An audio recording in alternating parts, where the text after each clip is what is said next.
Bonjour à tous, bonjour à toutes, bienvenue dans Tailgate, le podcast 100% NFL des équipes de The Free Agent. On se retrouve pour le premier débrief de cette saison régulière 2024.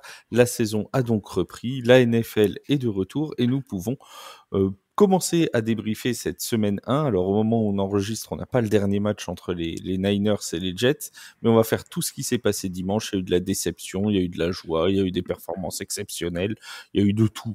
Comme d'habitude en NFL, pour parler avec moi de cette première semaine de compétition. 3 chroniqueurs qui sont là. Celui qui va vous accompagner tous les lundis avec moi, c'est un peu ma deuxième roue du vélo, ou ma troisième roue, quatrième roue du carrosse, bref, autant de roues que vous voulez. Il n'y a pas de problème là-dessus. Pour l'instant, il est serein parce qu'il n'a pas encore joué, il n'a pas vu Aaron Rodgers se blesser cette nuit. Donc, pour l'instant, il est toujours serein. C'est notre fan des 49ers, c'est mon Seb. Salut Seb, comment ça va ? Salut Flav, bonsoir à toutes, bonsoir à tous, bonsoir à toutes. Et oui, ça y est, les débats ont commencé. Alors, ça fait quelques jours maintenant que les débats ont commencé, mais on rentre dans le dur. Premier débrief de la saison et il s'en est passé des choses. Celui qui est aussi en Californie, enfin fan, en tout cas d'une équipe de Californie, une équipe qui a gagné hier, oh là là, et oui, ça arrive même à eux, et c'est quelque chose qu'on vient de souligner. Notre fan des Chargers, c'est Flo. Salut Flo, comment ça va ? Salut Flav, bonjour, bonsoir à toutes et à tous. C'est vrai, enfin une première victoire, ça fait nos grands copains des Raiders en plus, ça fait toujours plaisir pour démarrer la saison. Et c'est un petit peu le dernier des Mohicans, ou en tout cas le dernier à encore croire que Daniel Jones c'est une bonne idée. Enfin, si je dis que c'est le dernier, c'est pas tout à fait vrai, parce que tous les fans des franchises qui jouent contre les Giants pensent aussi que Daniel Jones c'est une très bonne idée. C'est mon Yaya. Salut Yaya, comment ça va ? Salut Flav, salut à toutes et salut à tous. Bah écoute, je suis déjà en PLS, j'ai décidé de changer de voie professionnelle. Et tu de tanques me lancer... aussi, tu vas tanker la saison. Non, pas du tout, je me lance dans le cornhole, je pense que c'est bien mieux. Et voilà. Oui, mon Seb. Je pense un truc, Yaya, je sais pas si tu as vu la news, les Giants sont éliminés des playoffs. Mathématiquement, pas encore. Mais écoute, je ne sais pas si c'est quelque chose qu'il faut dire, mais ce qui me rassure, c'est qu'il y a des choses immuables. On est éliminés et les Cowboys seront aussi éliminés pour le wild card. Donc ça me fait toujours un peu de bien. Voilà, les wildcards qui ont re-signé Dak Prescott. Alors nous en parlerons probablement dans un débat un de ces mercredis. C'est les Cowboys qui ont re-signé, c'est pas les wildcards. Non, t'as dit les wildcards. Ah pardon. Ouais. Tout le monde oui, mais il ne s'est pas gagné des matchs de play-off, hein, donc c'est pas grave. Tout le monde avait compris l'idée.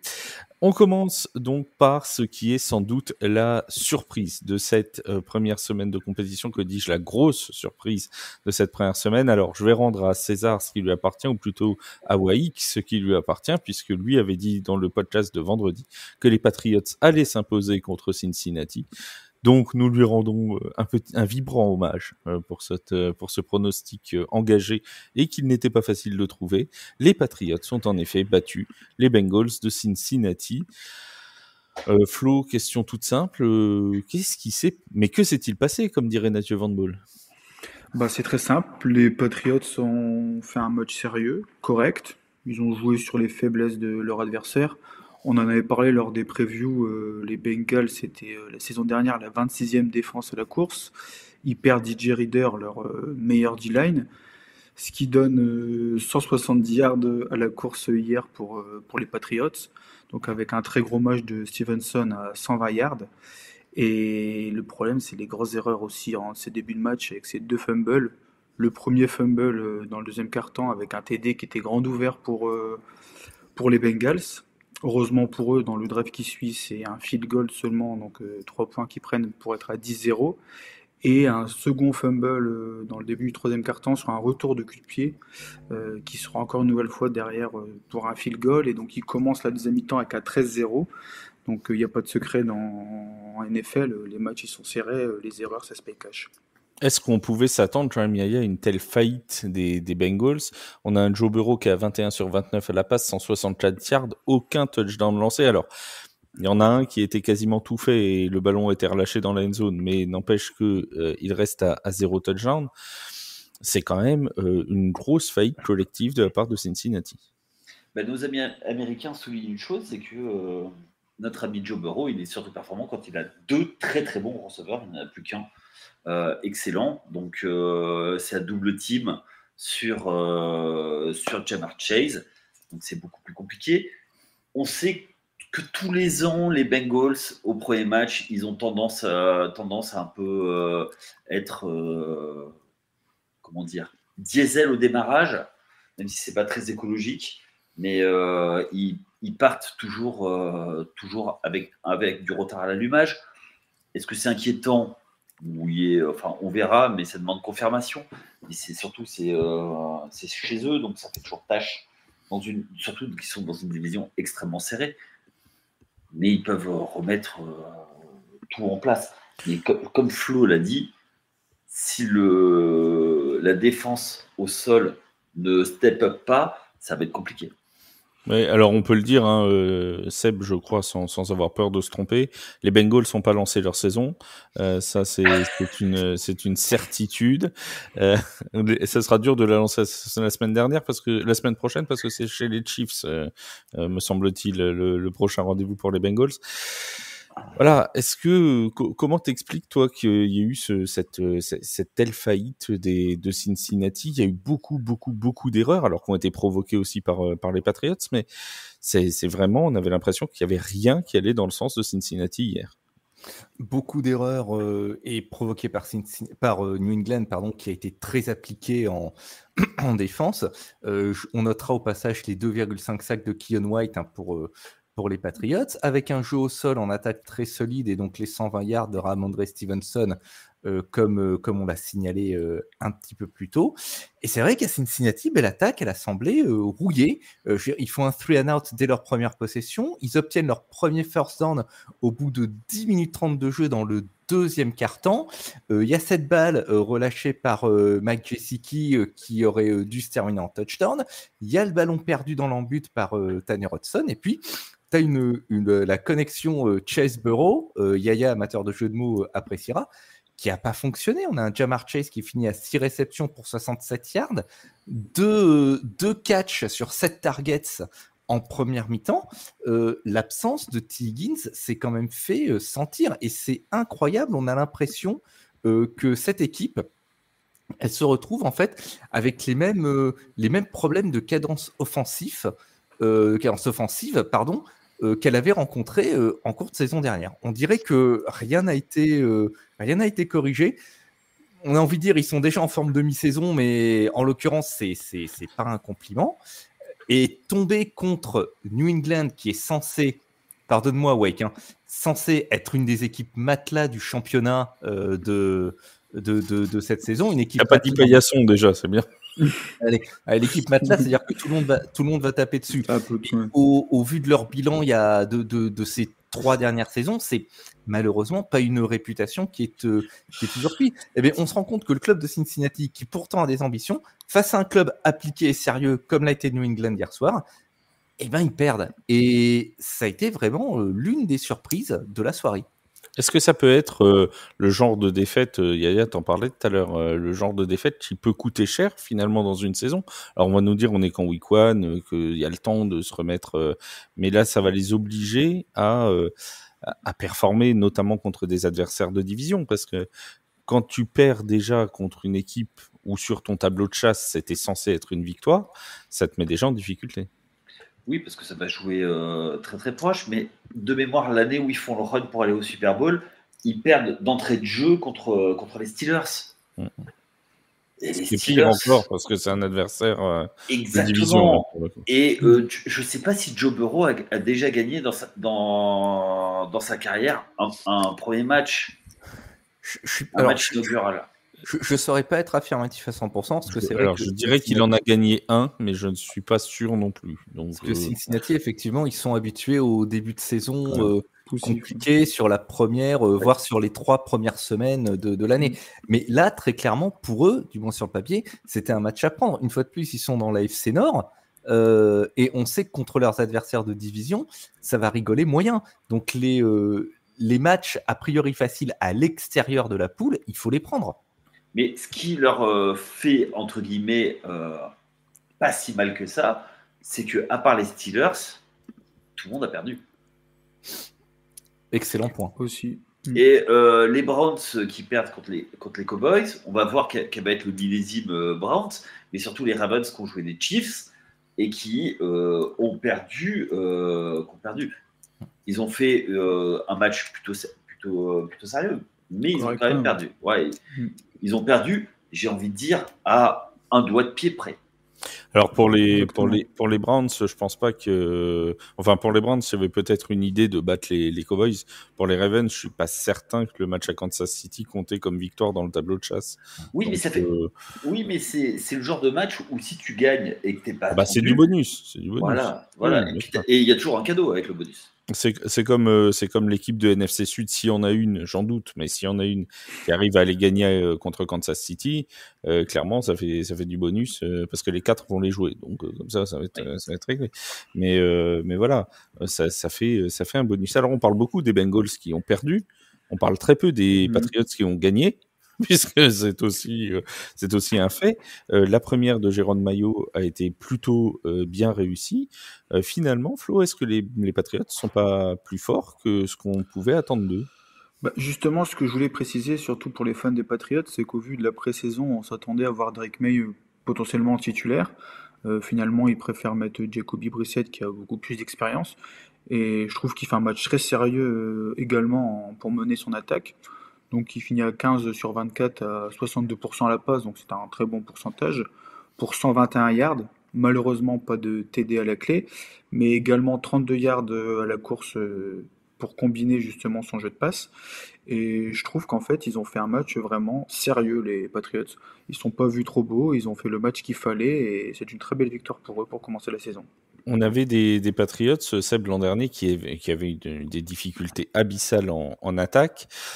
Cette année, on va pas dire que c'est fantastique, hein, ils marquent 16 points, bon, c'est pas non plus, c'est pas la panacée non plus. Mais est-ce que cette défense solide des Patriots, qui a quand même perdu Matthew Judon, on le rappelle, pendant cette intersaison, est-ce que cette défense solide des Patriots peut leur permettre finalement d'avoir un bilan qui sera à la fin plus intéressant que ce qu'on pouvait craindre ? Précisément, cette défense, c'était tout de même la raison d'espérer pour le futur ou pour cette saison pour New England. Moi, j'avais vraiment, à titre personnel, peur que le départ de Matthew Judon la condamne. Ça n'a pas été le cas sur ce match. Il limite Cincinnati à 224 total yards et surtout 70 au sol. C'est un petit peu trop tôt, bien sûr, dans la saison pour savoir si cette défense va pouvoir performer à ce niveau. Mais cette défense solide, alliée au sérieux de l'attaque, et une attaque, une fois de plus, qui a été peu flamboyante, mais qui a fait le nécessaire. On parlait de Jacoby Brissett. Jacoby Brissett, ce qu'on lui demande, c'est de ne pas perdre le ballon et de prendre des décisions rapides et de préférence les bonnes. Et c'est très exactement ce qu'il a réussi à faire sur ce match. 15 sur 24, 121 yards et pas de touchdown. C'est sûr que c'est pas une ligne de statistique qui va affoler les compteurs ou qui fait un MVP, mais c'était suffisant pour gagner un match. Les Patriots, il faut qu'ils prennent leurs rencontres les unes après les autres. Ils sont dans une division qui, sur le papier, pour eux, est pas si facile que ça, mais ils vont peut-être pouvoir tirer leur épingle de leur jeu s'ils restent sérieux comme cela toute la saison. Et quant à Drake May, Jérôme Maillot, il a été très clair sur un point. Il a dit tant que le club gagne, Drake May, il reste sur la touche. Donc ce sera vraiment pour lui, je pense, dans son esprit, si tout part à volo, il espère que ce sera le shot in the arm qui relancerait le club si vraiment il y avait une vraie baisse de régime. Il s'est tourné vers le quarterback le plus expérimenté. Ça a fonctionné la semaine prochaine et il n'y a pas à se poser la question de savoir qui sera titulaire derrière le centre pour New England dimanche prochain. Ouais, c'est à Seattle. Oui, ils reçoivent Seattle. J'allais en parler. Les 5 prochains matchs des Patriots, c'est contre Seattle, donc à la maison, en déplacement chez les Jets, en déplacement chez les Niners, réception de Miami et réception de Houston. Est-ce que ces 5 matchs qui sur le papier sont plutôt compliqués, est-ce que pour toi, Yaya, les Patriots vont très très rapidement rentrer dans le rang? On va en savoir un peu plus la semaine prochaine. S'ils sont à 2-0, ils seront non, ils rentreront pas dans le rang, mais ils peuvent être à 2-3. et ce qui sera déjà un exploit par rapport à ce qu'on espérait en début de saison. Mais, et puis après, il y a le duel de division face aux Jets, où on va voir quel millésime des Jets on a d'ici là. Soit le Jet 27, soit le Jet 31. Exactement. Surtout quelque chose, je pense, qu'il faut souligner, c'est que sur ce match, dans leur façon de jouer, les Patriots, je n'ai pas eu l'impression qu'ils étaient en sur-régime, qu'ils jouaient au-dessus de leur pompe, comme on dit un petit peu vulgairement. Parce que si vraiment ils avaient été en sur-régime et qu'il y avait eu une sorte de phénomène de surcompensation, on peut se dire ils vont redescendre. Là, au contraire, je me demande même s'ils n'en ont pas encore sous le pied. Donc, je ne veux pas être trop optimiste, mais en effet, le duel contre les Jets, il va vraiment être intéressant à suivre. Moi, j'ai juste une chose, c'est que c'est un début de saison. Est-ce que c'est pas aussi les Bengals qui ont été vraiment très très en dessous et qui a encore besoin d'ajustement et qui sont pas prêts à faire face au combat. Donc, tu veux dire qu'ils n'auraient pas lancé leur saison ? C'est ça. Je pense que non. On va le savoir très rapidement avec ce match à Kansas City. Ça va être parce que s'ils en prennent 40 à Kansas City, on va comprendre très vite que. Surtout que ça a été, c'est le combat Burrow-Mahomes qui est attendu par toute la ligue. Depuis des années, on sait que c'est un peu le chat noir. Il avait dit dans Quarterback Mahomes qu'ils avaient toujours eu du mal face à eux. Donc, est-ce qu'ils ont la clé ? Il n'y a pas de meilleure manière de se relancer quand même. Est-ce qu'il faut, tiens, une question sur les Bengals, est-ce qu'il faut signer Ja'Marr Chase avant le match contre les Chiefs ? Question générale. Juste une petite réponse très rapide. Je pense que pour oublier tout ce qui est à côté de l'extra-sportif, on le re-signe direct et on passe à autre chose. Ils ont quand même perdu Joe Mixon là, cette saison. On le voit. Ça fait quand même moins de diversité en attaque pour Joe Burrow, qui revient aussi d'une saison de blessure. Donc moi, je serais d'avis de signer très vite Ja'Marr Chase et d'essayer de passer à autre chose. Parce qu'on est d'accord que de toute façon, Ja'Marr Chase, ils ne peuvent pas s'en passer à l'heure actuelle. Ça, on est bien d'accord. Là, ils mettent la clé sous la porte. La saison est finie. Voilà. Il a fait un choix d'ailleurs qui est, alors après chacun pourra discuter du choix de Ja'Marr Chase, mais il a fait le choix de jouer ce match. Chris Jones par exemple l'an dernier avec les Chiefs avait décidé de ne pas jouer le premier match avant d'avoir un nouveau contrat. Là Ja'Marr Chase l'a joué. Est-ce que ça va le desservir? Toi Seb, tu lui redonneras un contrat avant le deuxième match? C'est compliqué.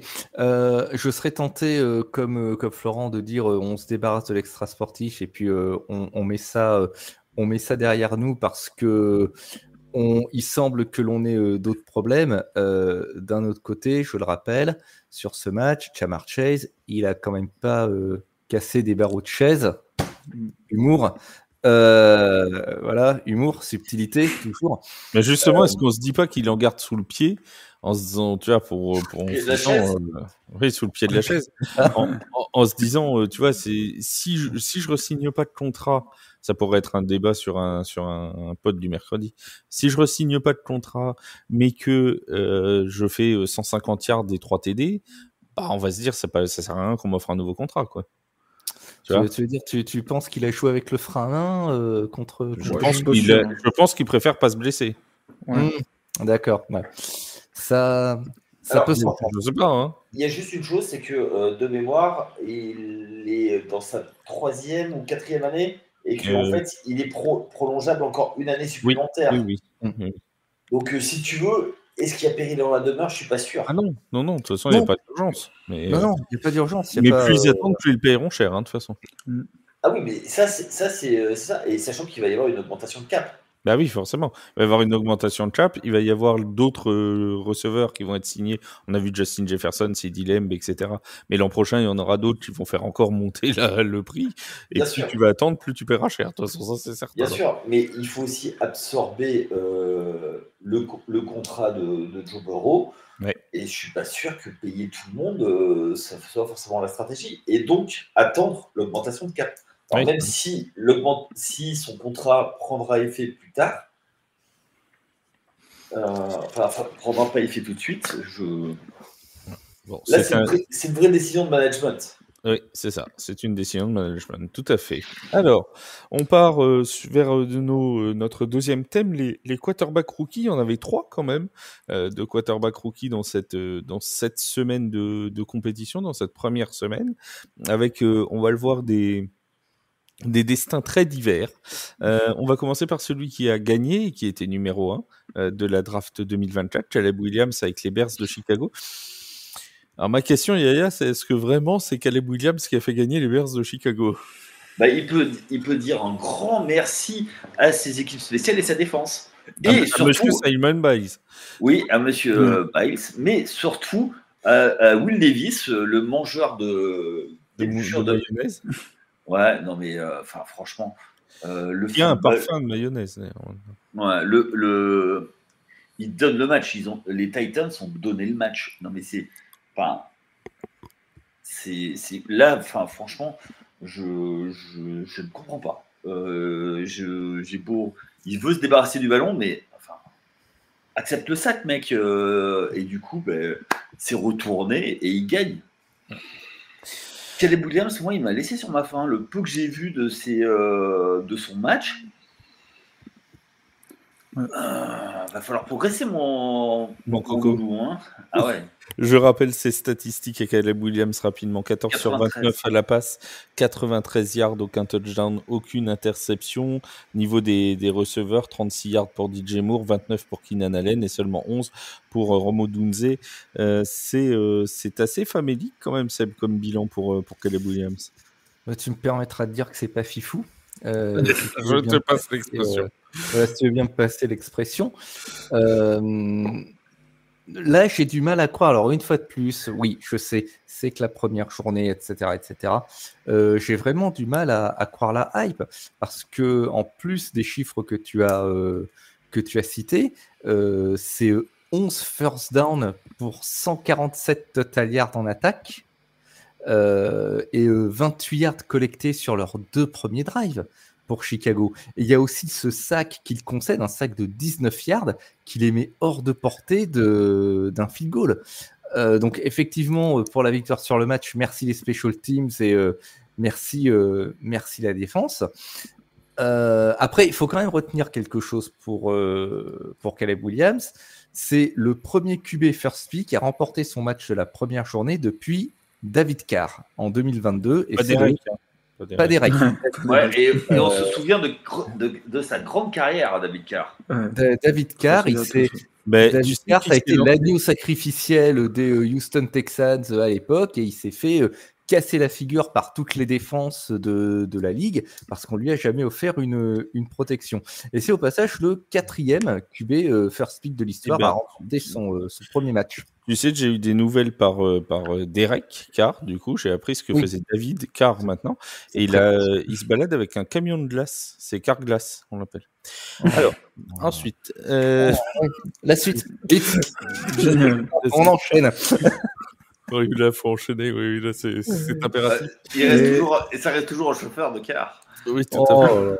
Non, mais arrête, Yannick, n'encourage pas. Eh ben, écoute, pour une fois qu'il me fait rire, c'est pas moi. Elle était pas mal. Flo, il voulait dire un truc intelligent. Bah ouais, parce que je voulais préciser une petite précision sur Caleb Williams pour essayer de rebondir là-dessus. On sait que ça ne reste que la pré-saison. En pré-saison, je le trouvais assez serein, même avec l'émission Arnos qu'on nous avait mis, on le sentait assez à l'aise. Et justement, dans ce match, je le trouvais pas à l'aise du tout, sûrement un peu stressé par l'événement. Un petit chiffre que je voulais ajouter qui est important aussi, sur les 3e tentatives, on sait comment elles sont importantes, ils sont à 2 sur 13, 15% de réussite. Ça montre que c'est une équipe qui n'est pas du tout en confiance. Au vu en plus des armes qu'ils ont quand même en attaque, on va quand même attendre de voir ce qu'ils vont faire en week 2, mais c'était quand même très compliqué comme match pour lui. Hein. Ouais, et puis il y a un gros souci, c'est le coaching staff. Ah, t'aimes pas Matt Eberflus? Pas trop fan non plus. Ouais. On va dire qu'il était sur un hot seat. Moi, je le vois pas mettre une doudoune et je le vois bien se faire couper avant l'hiver. Hein. Ouais. Ce sera lui le premier coach viré pour toi? Ou Brian Daboll Si. sera avant? Non, Brian Daboll ne sera pas coupé. Antonio Pierce. Antonio Pierce, vu la Je le vibe sens qu'il a bien. ramené du côté des Raiders, je suis pas sûr qu'il le vire Oui, comme mais, ça, moi. oui, mais surtout, c'est qu'il n'a pas de quarterback, le pauvre. Alors là, On en parlera en fin d'émission. On en parlera en fin d'émission de ça. Oui, oui, oui, si, j'ai quelque chose. Allez. Je tiens un truc sur le match des Raiders. Alors, de Buck Puff, hein. oui, on continue avec donc Caleb Williams, c'est fait. Jayden Daniels, numéro 2 de la draft. Alors, Jayden Daniels, c'est un petit peu précisément entre Caleb Williams et Bonix dont on va parler juste après. Il a perdu, certes, avec son équipe des Commanders, mais il a quand même été intéressant, Flo. Ouais, je suis un peu mitigé sur ce joueur. On voit que c'est les quarterbacks modernes qui ont double sanction, donc ils sont bons à la passe et à la course. Là, il a fini à 17 sur 24 pour 184 yards à 70%. C'est un très bon pourcentage. Pas de TD une nouvelle fois à la clé, pas d'inter pour ce match. Et il a ajouté quand même 88 yards à la course. Par contre, pour 16 courses quand même, je trouve que c'est le chiffre assez énorme pour un QB. C'est Zach Edwards. Ouais, c'est vrai. Surtout, on le voyait sur certains jeux. On va en parler justement par rapport à Bonix qu'on va pouvoir comparer. C'est quelqu'un, il réceptionne, il reste pas dans sa poche, il décide direct de courir. C'est un peu dommage parce que je trouve qu'il y a une bonne lecture au niveau de la passe courte. Attention à certaines passes longues des joueurs open à travailler et la lecture des fois sur le choix de certains joueurs qui étaient open. Mais dans l'ensemble, c'est un bon premier match en NFL, surtout aux Commanders. Et puis Oui, vas-y. Son meilleur receveur, c'est un running back. Qui fait 52 yards. Aussi. C'est une grosse défaite, 37-20, je crois, pour les Buccaneers contre les Commanders. C'est ça, 37-20. Mais Seb, moi, quand Jayden Daniels se décide à courir, à utiliser ses jambes, et on sait que même du côté d'LSU, c'était l'une de ses forces, quand il se décide à courir, quand il prend la décision de courir, il a quand même une vitesse, une rapidité qui pourrait faire des dégâts cette saison en NFL. Je trouve qu'il a montré une belle capacité justement à échapper au rush, à étendre le jeu, à allonger la durée du jeu. Alors effectivement, il y a des choses qui sont éminemment critiquables, notamment le fait, comme l'a souligné Yannick, que ses deux meilleurs receveurs, c'est des running backs. Et puis alors, il faut voir les chiffres. 4 réceptions, 52 yards pour Austin Eckler et 3 réceptions, 49 yards pour Brian Robinson. Son meilleur wide receiver, c'est Terry McLaurin avec 2 réceptions et 17 yards. Il va falloir l'investir un petit peu plus dans le jeu s'il veut se développer. Et je suis d'accord sur ses capacités athlétiques, mais va falloir apprendre à glisser, monsieur. Il va falloir apprendre à glisser parce qu'on n'est plus au collège. Et en NFL, les linebackers prendre des tampons. Quand on glisse comme ça, et il va l'apprendre très très vite. Ça dépend. Il faut attacher son casque aussi. C'est important parce que non, vraiment, blague à part, quand chaque fois qu'il a slidé, j'ai vraiment eu peur pour sa vie. Ce type-là, il va, s'il continue comme ça, dans quelques matchs, il aura oublié les 2 dernières années de sa vie à cause des commotions. En tout cas, il les aura vus défiler. Tiens, on parle de Washington, RG3, la même chose. Robert Griffith III. C'est ce que j'allais te dire. Voilà, qui s'est fait commotionner 2 fois en 4 matchs, puis plier un genou dans le mauvais sens, et qui avait exactement le même style de jeu, très dynamique et très explosif. Donc, soit le coach, soit ils ont, je ne sais pas qui est sur le banc en QB2, ou alors, voilà, ils ont une bonne assurance en deuxième QB. Hein, parce que ça, c'est ce qui me fait le plus peur chez lui. Ça me fait penser un petit peu... T'as raison à RG3 ou même là dans un club qui existe encore avec un QB qui existe encore, c'est un peu le Anthony Richardson sans le bras, tu sais. C'est que des fois Anthony Richardson, c'est pareil. Hier, quand il va marquer son touchdown, il se fait découper de tous les côtés. Je me suis dit, il finira pas la saison, le pauvre Anthony. Encore une fois, parti comme ça, il va pas finir la saison. Richardson, il est excessivement physique, mais à ce niveau-là, tu peux pas te permettre de jouer systématiquement là-dessus, surtout quand tu es un quarterback scrambler. C'est de la folie. Lui aussi, il faut qu'il apprenne à se préserver. Richardson, il a plus joué avant de passer à la fac que depuis. Oui. À Florida, il a quasiment pas joué parce qu'il était parce qu'il y a eu Covid et tout ça. Mais chaud quoi. Jaden Daniels, Yaya, toi, t'en as pensé quoi?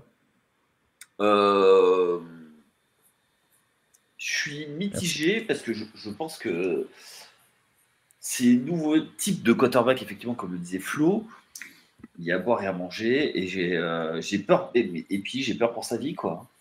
Clairement, parce que le jour où il va tomber sur un vétéran qui se dit putain, je vais me le faire. Vraiment, je vais me le faire. Il veut courir, je vais me le faire. Il peut prendre cher.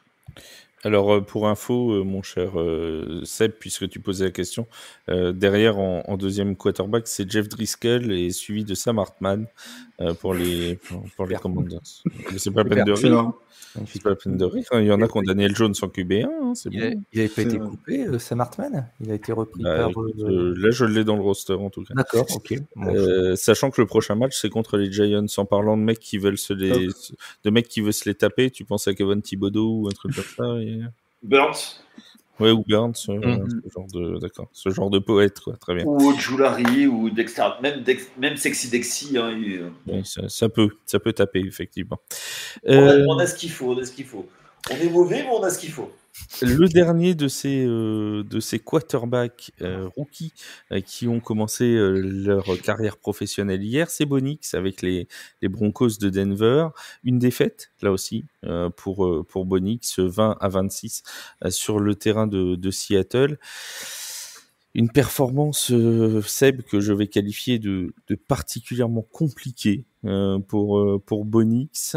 C'est quand même, on nous avait montré de très belles choses à la pré-saison dans les camps d'entraînement. Il a gagné sa place, puisqu'on rappelle qu'il y avait une vraie compétition au niveau du quarterback chez les Broncos, notamment avec Zach Wilson et Jarrett Stidham. Bo Nix, hier, c'est 26 sur 42 à la passe, 138 yards lancés et aucun touchdown pour 2 interceptions. Alors, il a marqué un TD à la course. Est-ce que c'est une première réussite pour Bo Nix ou pas du tout? C'est une première de rookie, j'ai envie de te dire. Voilà, ça ressemble à un premier match pro de rookie. Dure soirée, certes, pour lui. Il a peut-être été trop sollicité. Sean Payton a tenté de le mettre dans une situation confortable avec des lancers courts, mais c'est vite devenu insuffisant lorsque Seattle a pris le lead en deuxième mi-temps. En première mi-temps, il a encaissé 2 sacs. Il envoie une interception sur une 3e et 9 devant la red zone alors qu'il est mis sous pression. Ça va être compliqué contre Pittsburgh la semaine prochaine. Ça va être compliqué, oui, parce que quand tu vas prendre, s'il prend le même TJ Watt qu'hier, oui, c'est très exactement ce à quoi je pensais. Cousine, s'il s'en souvient. Ça va rire moyen, vraiment, ça va rigoler moyen. Mais après, c'est une fois de plus, c'est une première de rookie, donc je ne suis pas, je suis ni choqué ni déçu par cette première performance. Par contre, il se peut que la saison soit longue. Flo, même chose, à revoir, on dirait. Ouais, je suis pas si choqué que ça de sa première. J'ai vu des bonnes choses quand même. Il y en a qui demandent déjà à ce que Zach Wilson reprenne le poste. Je suis pas d'accord. Je trouve qu'il y a eu un gros volume de passes quand même. On a fait beaucoup lancer, mais malgré ce nombre de lancers, il a quand même lancé 42 fois. Il est quand même à 62%, donc ça reste quand même assez correct. Les 2 inters, c'est vrai, comme Sab l'a dit, la première, il va chercher un receveur dans la end zone. Il a essayé quand même. La deuxième, après, c'était en fin de match. Il était un peu pressé, il s'est dépêché. Mais je trouve que c'est un QB qui a l'air serein quand même dans sa façon de jouer. Il a l'air d'être bon dans sa poche. Il y a quand même une bonne O-line pour débuter en NFL, contrairement à certains autres QB qui ont démarré chez les Panthers. Mais après, on voit que c'est aussi un joueur qui est bon à la course. Il a quand même mis 35 yards en plus à la course avec un TD à la clé. Je pense que pour les Broncos, il y a quand même quelque chose à faire autour de ce petit QB. Oh, dans ce match-là, il y a eu une très belle course de Geno Smith pour touchdown d'ailleurs. Il est parti tout seul, Geno. On n'a pas compris ce qu'il nous faisait. Ça s'est ouvert devant lui comme la mer Rouge devant Moïse. Et il s'est dit allez, je pars 37 yards. Ouais, c'est parti. Let's go, c'est tout droit, j'y vais. C'est un formulateur, c'est pas évident. Oui, c'est pas facile. J'ai trouvé quand même Bo Nix parfois, Yaya, particulièrement agacé. Il avait l'air, je sais pas si c'est de la frustration, si c'est, mais autant il avait l'air serein dans ce qu'il dégageait quand il réussissait ce qu'il voulait faire, autant des fois on l'a vu frapper le ballon, on l'a vu s'énerver, taper du pied sur le sol. Bref, vraiment des gestes où tu te dis, alors est-ce que c'est juste une erreur de jeunesse de montrer ses émotions à ce point-là? Il faut qu'il s'habitue aussi au niveau. Il n'avait pas l'habitude de ce niveau. Nous, dans notre canapé, on ne se rend pas compte de ce qu'est la NFL. Et bah si, moi je me rends compte, j'y ai joué. Oui, alors tu confonds avec le 4 juillet, le concours de mangeage de hot dog face à Cody Chestnut, mais le vrai le niveau. C'est moi ou il vient de me dire que je bouffe comme un porc, lui? On dirait, on est comme ça, hein. Je veux pas que le. Mais... Je fous pas la merde, mais. Yes. C'est ça qu'il a dit, on est d'accord. Oui, d'accord. Ouais. Oui. C'est pour toutes les méchancetés que tu me dis. C'est pas sur les Giants, je pense. Okay. On va ressortir les dossiers à Jambouin des gens qui n'ont même pas pris la peine d'aller me chercher un verre d'eau, quoi. Mais bon, bref, on en reparlera. J'ai demandé ce que tu voulais et tu m'as dit non, je veux rien, merci. On en reparlera un autre jour, allons-y. Oui. Et plaisanterie de la part, non, je pense qu'il va falloir qu'il s'adapte. Et c'est celui des trois dont on parle qui a le moins de pression. Ah oui, bah oui, parce qu'on n'attend pas grand-chose des Broncos cette saison. Et il est surtout très bien coaché. Oui, c'est Sean Payton. Ah oui. Sean Payton Manning. Non, c'est pas lui. Vas-y, mon Seb. Je voulais avoir on monte le niveau. Je voulais avoir une petite pensée pour notre ami Vince, parce que je l'ai vu faire l'ascenseur émotionnel sur notre Discord privé. Alors, c'est vrai que les Broncos ont réalisé 2 safeties lors du match. Et alors, Vince. C'était une victoire. Pour lui, c'était une victoire au Super Bowl pour Vince. Non, mais c'est vrai qu'il a dit, je crois que c'est unique. Alors, non, c'est vrai que c'est pas unique. Par contre, réaliser 2 safeties lors d'un match et perdre le match en question, ça, c'était une première. Bravo les Broncos. C'est ça qui est bien avec les Broncos. C'est ça qui est bien avec les Broncos, c'est qu'on n'a pas besoin d'attendre 4 mois de compétition pour qu'ils marquent déjà de leur empreinte cette saison. Ils marquent de leur sabot de chevaux. L'histoire même en l'occurrence. Non, c'est dingue. Bah, ils feront quelque chose. Enfin, dans la saison, ils vont jouer des matchs, oui, mais bon. Ouais, c'est ça. C'est sûr, ils vont jouer des matchs. Bon, c'est déjà pas mal, c'est déjà un beau rendez-vous pour les fans des Broncos. On les salue. Les favoris de cette saison, notamment Kansas City. On va revenir un petit peu sur le match de jeudi, même si Yaya l'a effleuré tout à l'heure. On a parlé de ce fameux orteil dehors. On avait vu des Chiefs plutôt dominateur, plutôt avec la main sur le match. Et pourtant, Flo, ils ont joué à se faire peur à la dernière seconde. Ah, on t'entend plus, Flo. Tu n'as plus de micro. Tu as muté ton micro, je crois. Voilà. Pendant que Flo retrouve la parole, nous allons... Non, je ne t'entends plus. Mon Seb, est-ce que tu m'entends ? Je t'entends. Et voilà. Bon, bah alors, la question sera pour toi, du coup. Kansas City était bien parti, et ça a failli mal tourner, finalement, pour les Chiefs. Ça a failli mal tourner. Néanmoins, moi, j'ai trouvé qu'en attaque, on a retrouvé des Chiefs plus flamboyants que la saison passée. 5 jeux de 23 yards ou plus. Les big plays sont-ils de retour à Kansas City ? Je pense qu'en plus, quand ils vont enregistrer le retour de Marquise Brown, ça devrait répondre à la question. Moi, j'ai été assez content de ce que j'ai vu de la part des Chiefs l'autre soir. Est-ce qu'on a retrouvé Flo ? Non, toujours pas. Toujours pas. Il a le micro. C'est pas moi qui l'ai coupé, vous êtes témoin. Hein. Je ne suis pour rien. Hein. C'est pas moi du tout. Il y a eu un débat sur le Discord, c'était vendredi, où j'aimerais avoir ton avis, mon cher Yaya. C'était Jordan qui disait, quand ça se joue à si peu, l'esprit voudrait en gros que le touchdown soit accordé. D'ailleurs, Lamar Jackson a dit, pour moi, il y avait touchdown. Est-ce qu'on doit les annuler ou pas ? Quand ça Alors, se joue à un demi-orteil. non, mais dans ce cas-là, après, on s'arrête tout. On va Il y être a- d'accord, on va être d'accord tous les deux. Non, mais Non, quand mais il c'est y a, vrai. quand il y a des règles, il y a des règles. Tu vois, c'est pas. Alors, je vais citer un grand artiste dans The Big Lebowski. C'est pas comme le Vietnam, il y a des règles ici. Il a passé la ligne, il a passé la ligne. Il y a des règles. Ouais, Voilà, ouais, c'est tout. je suis Non, d'accord non. avec toi. En plus, c'est une ligne fixe, donc parce que si on dit bah oui, mais on laisse la moitié du pied ou un quart du pied ou trois quarts du pied, on va te dire pourquoi on laisse pas 3 quarts et 2 centimètres, tu vois. Non, c'est ça. Ça revient toujours au même problème. Quoi, ça touche.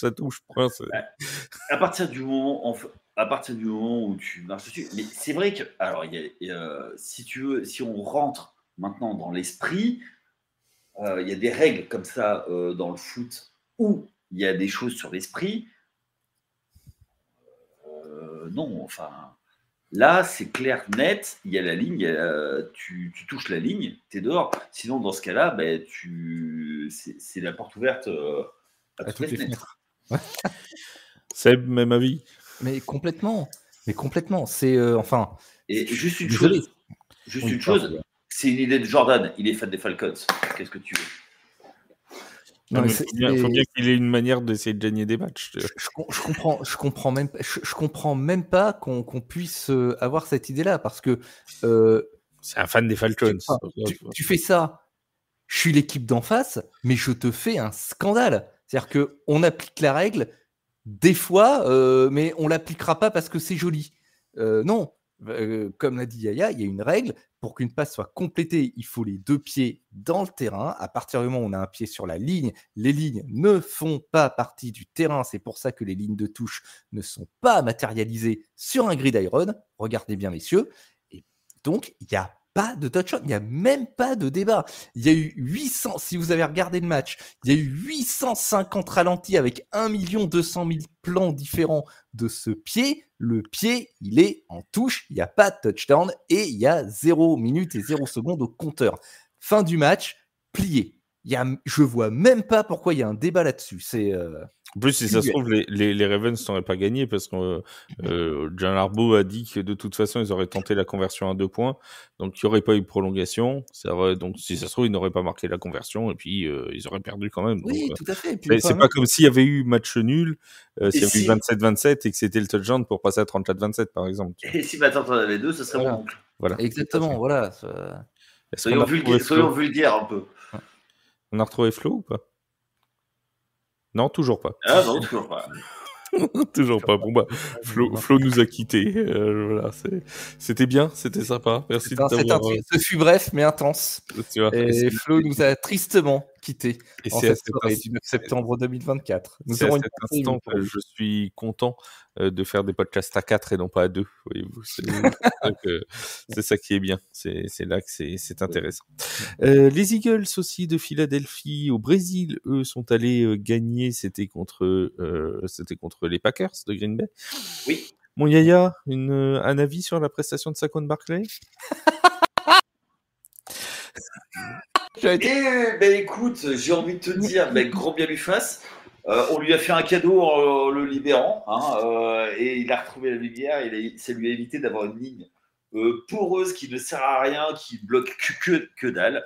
Donc oui, voilà. Mais Saquon Barkley, il va très bien avec cet effectif de Judas, donc ça tombe très bien. Voilà, bon bah ça c'est dit, on salue les fans des Eagles. L'objectivité était donc ce sera le podcast de l'objectivité. Ah mais moi je suis payé pour la mauvaise foi, on m'a dit il y a besoin de mauvaise foi, voilà. Non, mais plaisanterie mise à part, ils ont fait un match sérieux. Attention, malgré tout, alors là je ne vais pas parler des Eagles, mais attention à la blessure de Jordan Love qui risque de manquer 1 à 2 mois. Ça va être très problématique pour nos amis des Packers. On salue Kevin. Mais ça va être extrêmement compliqué. Je crois que c'est bon, Flo. T'es de retour? Ouais, vous m'entendez? Oh là là. Et la lumière fut. Incroyable. Et donc, on va recommencer de là où on était quand il a arrêté. Donc, on reprend du début. Non, je rigole. Je rigole. Non, mais cette victoire, t'en as pensé quoi, toi, de ce match au Brésil, Flo, entre les Eagles et les Packers? Moi, je suis un petit peu mitigé sur les Eagles, sur la prestation de Jalen Hurts. Je sais pas trop ce que vous avez dit à ce niveau-là. Rien, il a parlé que de Saquon Pas Barkley, encore. comme d'habitude. Ok, bon, ça j'y reviendrai après. Donc par rapport à Jalen Hurts, donc il fait quand même un bon match en attaque avec 20 sur 34 pour 270 yards, 2 TD et 2 inter, avec également un fumble en plus sur un snap qui a été mis en première mi-temps. Je tiens quand même à préciser qu'au niveau de ses stats, les deux receveurs principaux qui sont AJ Brown et Devonta Smith, il y a beaucoup de gains après réception qui gonflent quand même pas mal les stats de Jalen Hurts. Je l'ai trouvé un peu pas trop concentré dès le début du match. Mais sinon, pour le reste, l'attaque des Eagles, si ça match, ça peut être incroyable. Avec justement l'arrivée de Saquon Barkley, qui nous a fait un match exceptionnel. Et une petite précision en défense. Le très bon match du linebacker Zach Bone, qui fait 11 plaquages et 2 sacs. Donc, très gros match de sa part défensivement. Mon Seb, ça a failli être quand même la grosse catastrophe pour les Green Bay Packers. Cette équipe qui est donc partie jouer au Brésil, qui a perdu son match, mais qui en plus à 5 secondes de la fin. En fait, c'est une Aaron Rodgers inversée par rapport à l'an dernier. Vous voyez. 5 secondes de la fin du premier match, on a vu tous cette image terrible où le genou de Jordan Love semblait avoir complètement popé, semblait s'être disloqué à moitié. Et finalement, ça a l'air d'être moins grave que prévu. Simple entorse et 2 mois d'indisponibilité. Ils ont eu très chaud. Ils ont eu très chaud, mais 2 mois, c'est long. Et je suis pas sûr que Malik Willis ce soit la sécurité sociale, si tu vois. Yann Tannehill. Yann Tannehill. Donc, pour Willis, il en pourrait plus de Tannehill. T'imagines? Et c'est Tannehill, tu lui repasses devant. Je lui repasse devant, mais il va dire non, mais c'est pas possible. C'est pas possible. Je change de club, lui aussi. J'ai pas droit au bonheur. J'ai pas droit au bonheur. That's why I can't have nice things. Plus sérieusement, oui, c'est le plus dramatique moi, dans cette histoire, c'est que la blessure, elle survient vraiment dans les ultimes moments du match, et c'est presque le pire moment pour se blesser de cette façon. L'avenir s'annonce peut-être compliqué pour les 2 mois qui viennent à Green Bay. Comme je l'ai dit, 2 mois, c'est très très long et ça peut peut-être faire ou défaire une saison. Il va falloir que l'effectif soit particulièrement solidaire en attaque autour du QB qui sera désigné, parce que je ne crois pas, je n'ai pas suivi, mais je ne crois pas que le starter ait été désigné pour dimanche prochain encore. Non, donc, pas encore. Mais que ce soit... c'est pas Willis sur 5 secondes de jeu qui a pu nous... Que ce soit Willis ou Tannehill, ça fait quand même un gros point d'interrogation pour les Packers. Vous savez la belle histoire?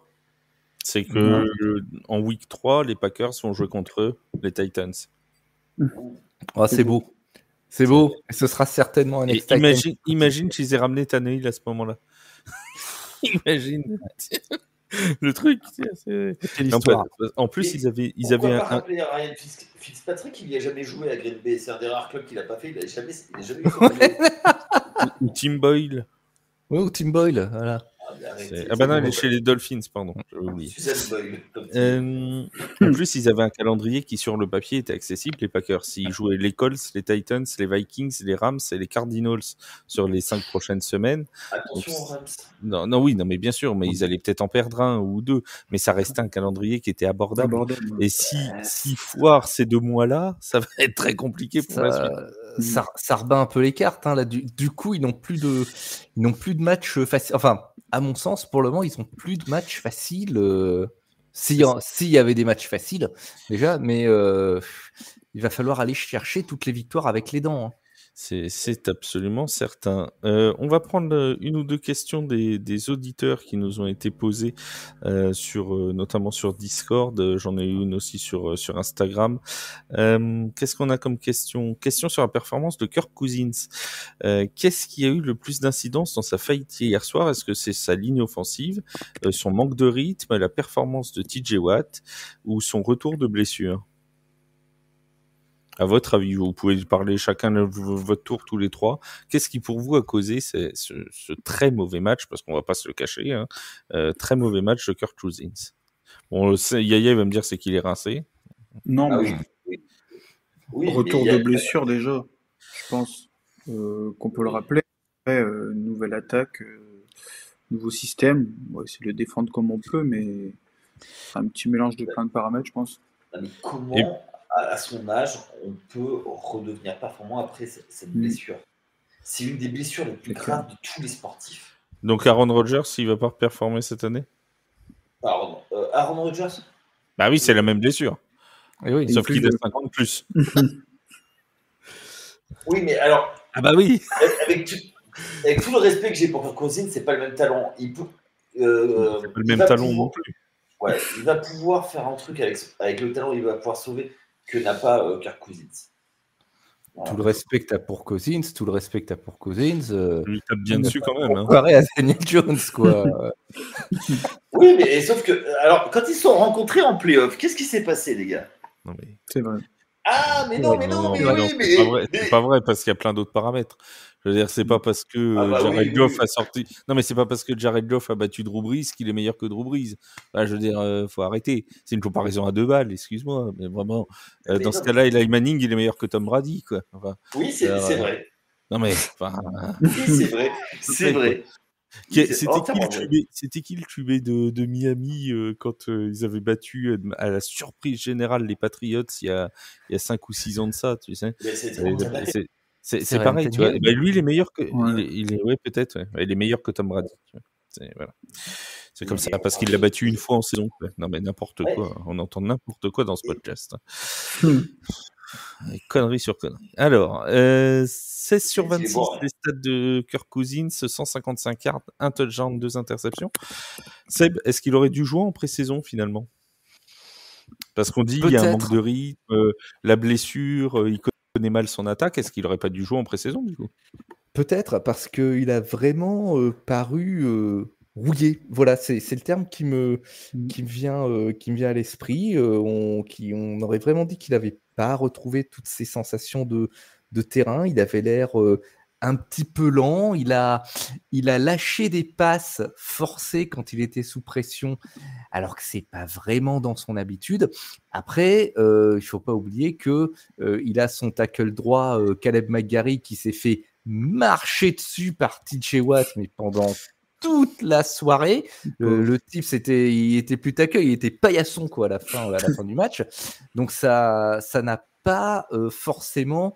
Enfin, c'est pas les meilleures conditions pour faire un début de saison serein. En fait, il ressemble à un work in progress sur ce match-là, Kirk Cousins. Et c'est ça vraiment qui est décevant, parce que quand tu as payé, et puis cher, Kirk Cousins, tu t'attends à avoir derrière ton centre quelqu'un qui est prêt. Je veux dire, tu as juste à lui mettre le casque sur la tête et ça va jouer. Et là, il ressemblait à un quarterback qui avait besoin d'une préparation. Ouais, mais surtout que, tu parles de son contrat, mais surtout que je suis sûr qu'il serait allé à Atlanta pour beaucoup moins cher. Pourquoi ils l'ont payé? Enfin, la vraie truc, c'est pourquoi le payer ce prix-là? Parce que son agent est bon. Son agent est bon. C'est voilà. Tout est 4 ans, hein. Oui, 4 ans et 180 millions, je crois. Wow. Je dis pas de bêtises, c'est 45 millions par an, il me semble, hein, si je dis pas d'annerie. Il me semble que c'est dans ces eaux-là. Enfin bon, c'est considérable. Et tout garanti, bien sûr. Une grosse partie, en tout cas. Je ne sais pas si c'est 180 garanties, mais une grosse partie, oui. J'ai une autre question qui nous vient du Discord. La question est: quelle est la plus grosse surprise de ce week-end pour vous? Quelle est l'équipe Je pense qu'on a répondu un peu en début d'émission. On parle des Patriots. Je sais pas qui va pouvoir m'en sortir une autre. Mais... Si. Les Vikings, peut-être. Gagner de 22, les Vikings gagnaient de 22 points quand même à New York, c'est pas. Les Vikings sur l'ampleur du score. Je vais la faire claire. Les Giants, ils sont nuls. Non mais d'accord. Il y a rien. Mais non, mais. Mais on sait que c'est des pompes à vélo, ça c'est pas le problème. C'est pire que des pompes à vélo, mais. Yannick. Sam Darnold, tu te fais poutrer. Non mais voilà, mais justement, est-ce que quelqu'un s'attendait à voir Sam Darnold et les Vikings gagner de 22 points à New York? Je suis pas certain qu'il y en ait beaucoup quand même. Moi, Darnold, c'est ma perf de la semaine, hein, très honnêtement.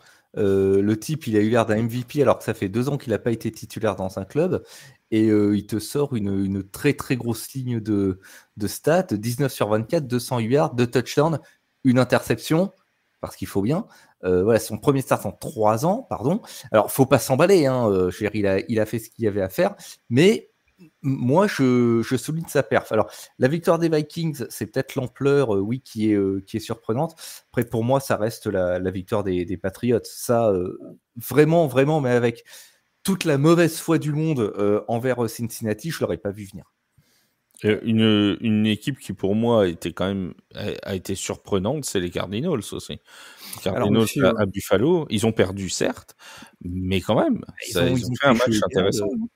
Ils ont fait jeu égal en fait avec les Bills pendant une grande partie du match, et un petit peu grâce à la Josh Allen Experience. Hein.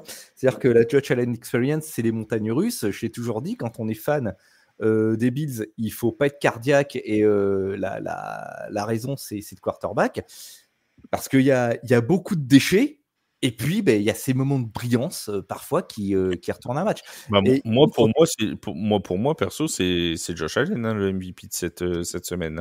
Ah mais complètement. 18 sur 23, 232 yards, 2 touchdowns à la passe, plus 39 yards à la course et 2 touchdowns à la course.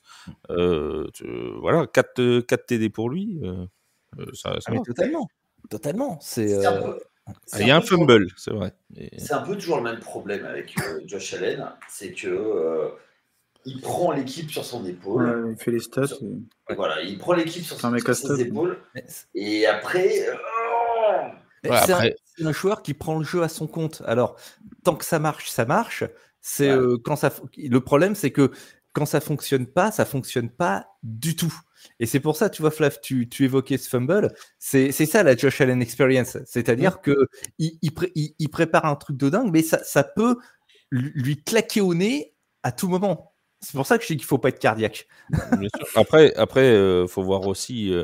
On l'a quand même beaucoup démuni au niveau de ses armes hein, cette année. Josh Allen, je veux dire, sur le corps de receveur, c'est quand même plus Gabe Davis et Stephen Diggs. Hein. C'est à lui aussi de faire ses receveurs, j'ai envie de dire. Tu vois, ouais. Et puis il y a des receveurs qui aimeraient bien qu'on fasse un quarterback derrière eux. Hein, on est d'accord du côté des Falcons. Malik, oui. Malik. C'est ce que vous entendez là où tu es. Libérez Malik rapidement. Hein. Free Malik, lancez le Free Malik immédiatement parce que le pauvre il va vivre un cauchemar. Je le dis tout de suite, ça va être un calvaire. Bon, les amis, c'est l'heure de votre antenne libre, une performance, une action qui vous a plu, que ce soit en bien ou pas bien. On va commencer par toi, mon Seb. Alors, 2 choses que je retiens, comme je l'ai dit, la perf de Sam Darnold et le touchdown de Geno Smith dont tu as parlé. Voilà. Touchdown de 37 yards, il a un boulevard qui s'ouvre devant lui, il se pose pas de questions, il y va, il baisse la tête et il y a 6 points. Et c'était super cool de voir courir Geno Smith, vraiment. Oui, surtout pendant les Paralympiques, c'était sympa. Flo. Alors moi, je voulais pas faire le fanboy à prendre les Chargers. Je vais le faire quand même, t'as raison. Voilà, on en a pas parlé. Parfait, en plus. Et justement, je vais prendre moi les Saints parce que j'aime bien les surprises. Et j'aime bien les équipes qui sont censées gagner et qui gagnent, qui font le taf. Et offensivement, je trouve que c'était un très beau match. Quand même 200 yards à la passe à 19 sur 23 pour Derek Carr. Ça lui fait 82%. Avec 3 TD, 0 inter. Je trouve qu'à la course, le jeu est très bien réparti, avec Alvin Kamara en tête de file à 83 yards, Jamal Williams 38 yards, Tyson Hill toujours là 35 yards. En bulldozer, comme d'hab.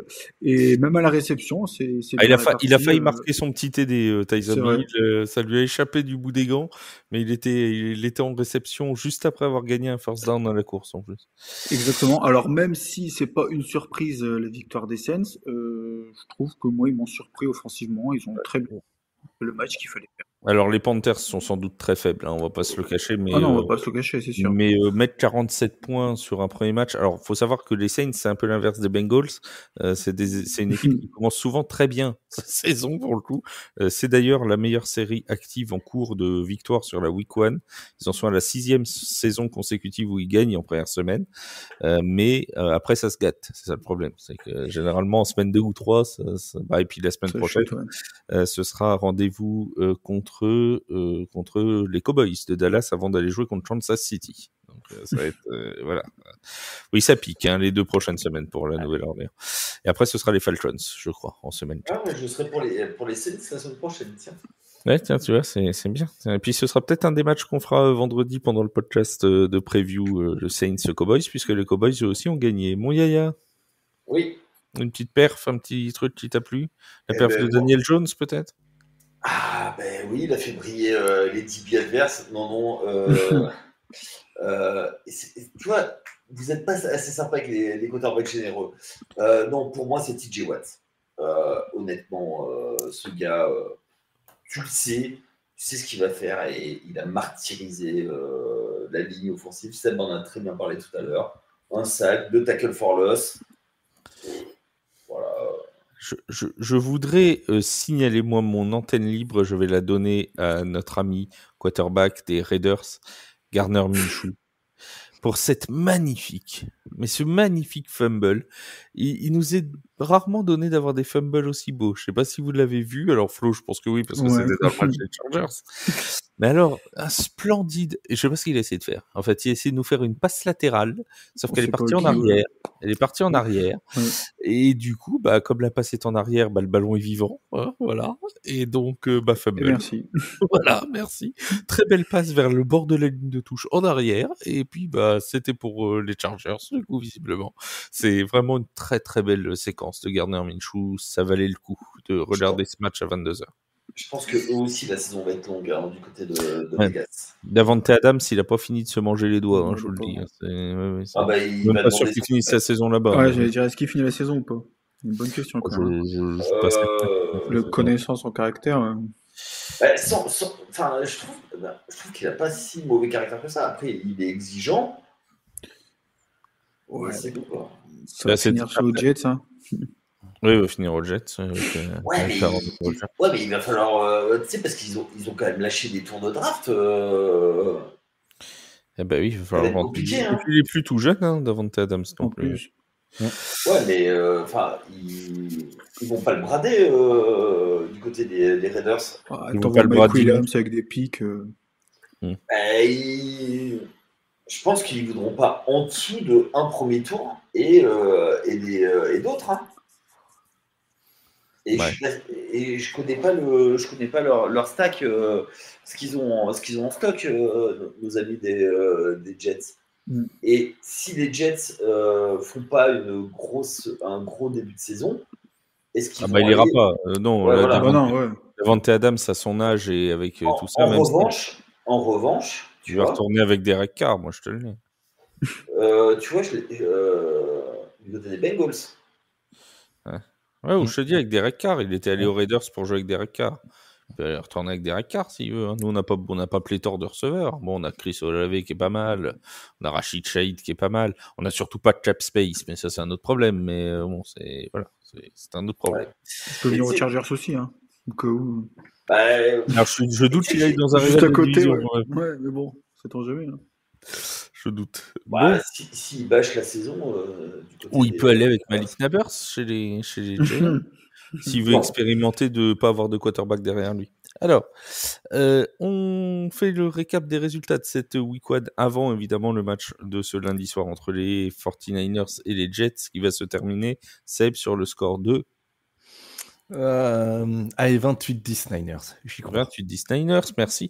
Si le score est bon, ça nous fait un récap des résultats parfait, tu vois, c'est dingue. C'est dingue. Vu mes talents de pronostiqueur habituels, je compterai pas trop dessus. Les Chiefs de Kansas City ont donc battu les Ravens de Baltimore 27-20. Les Eagles ont battu les Packers au Brésil 34-29. Les Steelers ont battu les Falcons 18-10. Les Bills sont venus à bout des Cardinals 34-28. 24-17 pour les Bears contre les Titans. Les Patriots, on en a parlé longuement, ont battu les Bengals à Cincinnati 16-10. Match spectaculaire, celui-là, on en a très peu parlé, entre les Texans et les Colts. Victoire 29-27 de Houston avec un festival de big play dans le match. Les Dolphins, on n'en a pas parlé non plus, 20-17, une victoire contre les Jaguars de Jacksonville, victoire à l'arraché. Alors ça, on aurait pu le mettre dans nos actions aussi. Il y a le fumble de Travis Etienne, alors qu'il allait donner si je dis pas de bêtises, à ce moment-là, il allait donner 17 points d'avance. Oui, et puis surtout derrière et sur l'action d'avant, l'action d'après, Tyreek Hill marque son touchdown de 80 yards. Les Saints qui ont donc battu les Panthers 47-10, les Vikings victoire 28-6 contre les Giants, les Chargers s'imposent 22-10 contre les Raiders, les Seahawks 26-20 contre les Broncos, les Cowboys, on n'en a pas parlé beaucoup non plus, victoire 33-17 à Cleveland, les Buccaneers s'imposent 37-20 contre les Commanders, et enfin victoire en prolongation, et ça non plus on n'en a pas parlé, des Lions de Détroit 26-20 contre les Rams de Los Angeles dans un match qui ressemblait à s'y méprendre à la finale, au match de play-off de la saison dernière entre ces deux mêmes équipes où ça s'était joué aussi à un rien. Et la très mauvaise nouvelle pour les Rams, c'est la blessure de Puka Nacua dont on vient d'apprendre qu'il aurait aggravé sa blessure au genou qu'il avait au niveau pendant l'intersaison et qu'il pourrait manquer plusieurs semaines de compétition. C'est la petite tuile, voire la grosse tuile pour les Rams de Los Angeles. Les amis, avant de refermer le podcast, je donne les rendez-vous de cette semaine dans les podcasts de TFA. Demain, mercredi matin, vous retrouverez le podcast ELF. Ce sera avec Wake, ce sera avec Mathieu, ce sera avec Kevin, avec Steven de la Red Company. Et on recevra un invité exceptionnel puisque le coach des Paris Mousquetaires, le head coach Marc Mattioli, sera avec nous pour parler de cette saison 2024 qui malheureusement s'est terminée en demi-finale pour les Mousquetaires de Paris. Jeudi, on retrouvera le débat de TFA, on fera les surréactions suite à la Week 1. Est-ce que Xavier Worthy est le nouveau Tyreek Hill? Est-ce que les Patriots se sont partis pour les playoffs? Est-ce que les Bengals seront first pick? Non, je rigole, on n'ira pas jusque-là quand même. Mais les Panthers. Quelques surréactions. Voilà, est-ce que les Panthers finiront à aucune victoire, etc., etc. Bref, nous aurons quelques surréactions. Ce sera notamment avec un petit nouveau dans la team TFA. Il s'appelle Raph et vous allez voir, vous allez l'adorer. Nous, on l'aime déjà. Ensuite, il y aura. Ce que tu dis en antenne quand même. Ensuite, il y aura samedi matin, évidemment, le nouveau rendez-vous Tailgate Weekend. Ce sera avec Waike, avec Bertrand. On parlera fantasy, on parlera paris sportif et on parlera aussi des previews des rencontres à venir pour cette week 2. Voilà pour le programme complet des podcasts à venir sur les antennes de TFA. Merci mon Yaya, merci Seb, merci Flo d'avoir été là pour cette émission. On vous remercie tous de nous avoir écoutés. On se dit à très vite sur les antennes de TFA. Salut tout le monde. Ciao. Ciao, à la prochaine.